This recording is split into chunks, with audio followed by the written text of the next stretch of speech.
No solo en este virus, sino en general con los Sí. jóvenes, con los virus. Exacto. Bueno, está el tema de las medidas a tomar. Ahora que estamos ya en pandemia, oficialmente hablando, ya no hay la menor duda. El caso México, bueno, pues tiene diferentes maneras de abordarse. Hay quien dice se exageró y se dañó a México porque México hoy es visto como un país de riesgo, el turismo tuvo una debacle, hay afectaciones económicas importantes, un conjunto de cosas que nos costaron como país. No digamos algunas acciones de discriminación o de ofensa como lo que ocurrió en el fútbol con El Salvador y cosas por el estilo. Pero para efectos prácticos, ¿cómo mide el gobierno mexicano lo que pasó? Los costos, los daños, las afectaciones. Y si queda para ustedes como tomadores de la decisión la idea de que pudo México ser más reservado para evitar estos costos colaterales, si se excedieron en las medidas proyectando una imagen pues como la que se proyectó para México. No, mira, yo creo que se actuó de manera responsable, totalmente responsable. Hubiera sido verdaderamente imperdonable el, por proteger una situación económica, se descuidara la situación sanitaria y se pusiera en riesgo a todo el mundo. Finalmente, yo creo que el daño económico no se da tanto por la situación que estábamos viviendo, porque al final se conoció en todo el mundo en pocas horas, sino que esto fue una respuesta exagerada también, como tú lo mencionaste, porque había un pavor en el mundo a una pandemia de influenza.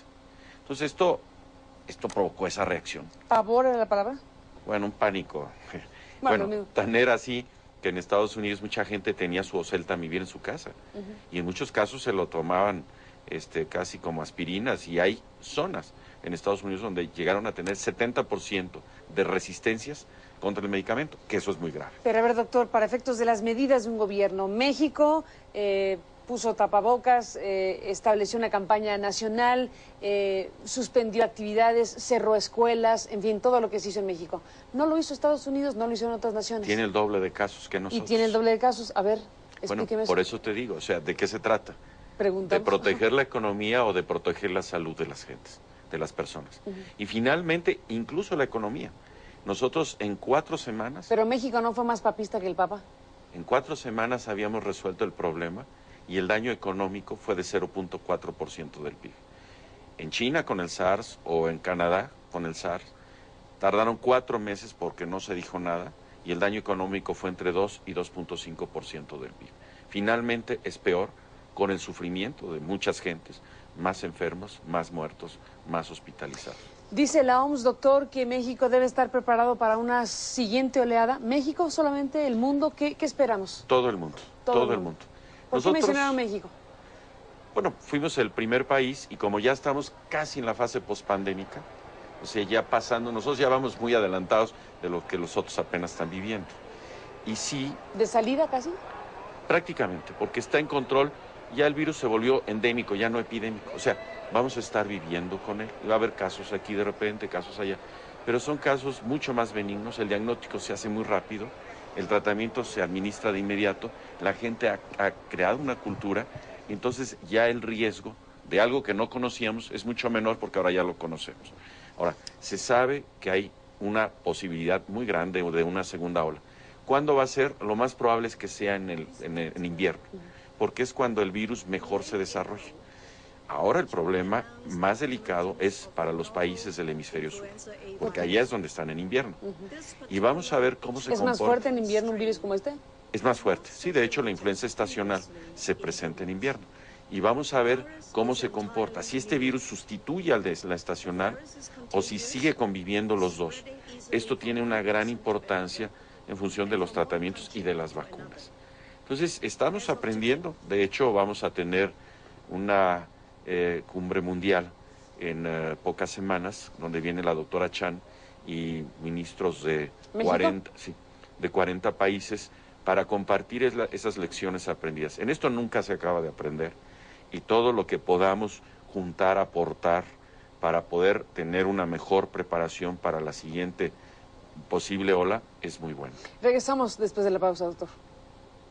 El tema de las vacunas. Fundamental entre la fase 5 y la fase 6, como les decía, es la aparición de brotes comunitarios, al menos en un tercer país, de una región distinta a donde inició la pandemia, en este caso en Latinoamérica, o en las Américas más bien dicho, y los brotes que ahora ya tienen replicación o contagio humano-humano. Doctor Córdoba Villalobos, en esta parte le pregunto sobre las vacunas o la vacuna. A ver, para efectos prácticos, se calcula que una vacuna contra este nuevo virus podrá estar lista para nuestro invierno, en el caso de México, o el invierno de los otros países. Bueno, los otros países que ya lo están viviendo no van a tener una vacuna. Esta vacuna, por más rápido que se produzca, tiene que pasar un periodo de prueba en humanos. ¿6 meses? El periodo de prueba son 4 meses y más o menos 2 meses para la fabricación propiamente de la sustancia química. Hay que tener la vacuna, química. Pero todavía no la tenemos. No. ¿Y estamos cerca de ello? En principio estará lista en noviembre o diciembre. ¿Y 4 meses de prueba? No, ya aprobada y todo. Ya Lista para usarse, porque en 1976... Entonces en diciembre, en el caso mexicano, habrá vacuna. En principio sí. Ya estamos con la negociación para poder garantizar las vacunas en México. El caso del estacional, bueno, ya lo habíamos hecho porque estas ya se aplican desde el 2005 y desde hace 2, 3 años de manera universal. ¿Cuántas vacunas en México tendremos estacionales? Alrededor de 20 millones, Carmen. ¿Y si hay de la otra, ya se tiene apalabrado para efectos Otros de 20 millones. ¿Se sabe ya, doctor, si la vacuna estacional, los que tuvieron la vacuna, los que se aplicaron la vacuna estacional, es decir, los muy pequeños y los mayores, tuvieron algún grado de protección de algún tipo para este nuevo virus? Esto fue lo que se estuvo discutiendo, la posibilidad de una protección cruzada. ¿Y se supo al final? Sin embargo, no hay ninguna evidencia científica que lo pueda comprobar. Ni sí ni no. O sea, no hay una garantía que sirviera. Sin embargo, hay muchos estudios haciéndose ahora, clínicos, de investigación, para ver muchos de estos aspectos y poder dilucidar esas preguntas. Los rangos de edad, me imagino que son la parte más fuerte en lo inicial, respecto a si esto es posible o no. Mira, en la influenza estacional, los picos son en los extremos. En la influenza H1N1 es de arriba hacia abajo, o sea, empiezan los más jóvenes. De los afectados, el 54% tenían menos de 20 años. Y iba bajando, ya en las personas, los adultos mayores, fueron muy pocos los afectados. Lo único que llama la atención es lo de las muertes. La mayoría de los muertos, 72%, estaban entre 20 y 54 años. Pero la afectación fue más en los más jóvenes. Déjeme hacer una pausa y regresamos en la parte final. Y que la gente cuando yo pandemia... Sí. Bueno, doctor Córdoba Villalobos, nos vamos. ¿Qué esperaríamos los países de lo que puede venir? Hay escenarios. ¿Qué es lo peor que podría pasar para pensar en las medidas que se tienen que tomar? Bueno, lo peor es que llegara el virus de la influenza aviar, que sí es muchísimo más agresivo. ¿Qué es agresivo? ¿Qué es más agresivo? Letalidad del 60%, es decir, de cada 10 que se afectan, 6 se mueren. ¿En este virus cuánto es? Esta fue de 1.6, o sea, de cada 100, 1.6. Supongamos que llega al aviar. Bueno, pues... ¿Se combina, se mezcla, coexisten? Pueden coexistir, y entonces sí las medidas que se tomaron tendrían que ser multiplicadas por más, para poder verdaderamente contener y actuar muy rápidamente. ¿Y de qué depende? ¿De algo que no sabemos? De algo que no sabemos, porque la estamos esperando desde hace varios años. De hecho, esta pandemia era la que en algún momento los científicos esperan desde hace muchas décadas. ¿Que no resultó esa pandemia o no sabemos si va a resultar? Afortunadamente no resultó tan grave. ¿No es la pandemia pandemia que se esperaba? No es tan severa, afortunadamente. Vamos, de grado medio. Entonces, ¿seguimos esperando a esa otra gran pandemia? Sí, esperemos que no llegue nunca. ¿Pero es inevitable? Es que el comportamiento de los virus a veces es impredecible. ¿Por qué los científicos esperan esa pandemia? ¿Es cíclico porque ya ha pasado en otros momentos de la humanidad? Exacto. Y ahora se espera por una cuestión cíclica? Exacto. En la historia de la humanidad, cada determinado tiempo hay este tipo de ¿Y desde pandemias. hace 40 años están esperando esta? Sí.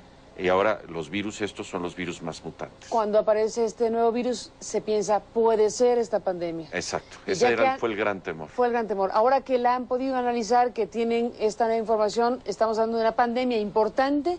Pero moderada. Pero moderada. Exactamente. Y eso no elimina el riesgo de que pueda presentarse el otro virus. Que es el virus aviar. El virus de la influenza aviar. Esperemos que no. que queda no a la suerte, sino a los intangibles. Aquí, bueno, la idea es que puede llegar más bien por Estados Unidos hacia México. ¿Por qué Estados Unidos? Porque es donde se tienen más vuelos que vienen de Asia, que es donde hay más casos. Pero no llegan todavía ni a 500 los casos que ha habido en toda la historia de influenza aviar en humanos. Y esto ha sido en Asia. Para una frase, doctor Córdoba, en el caso de México no se levanta la alerta epidemiológica aún no.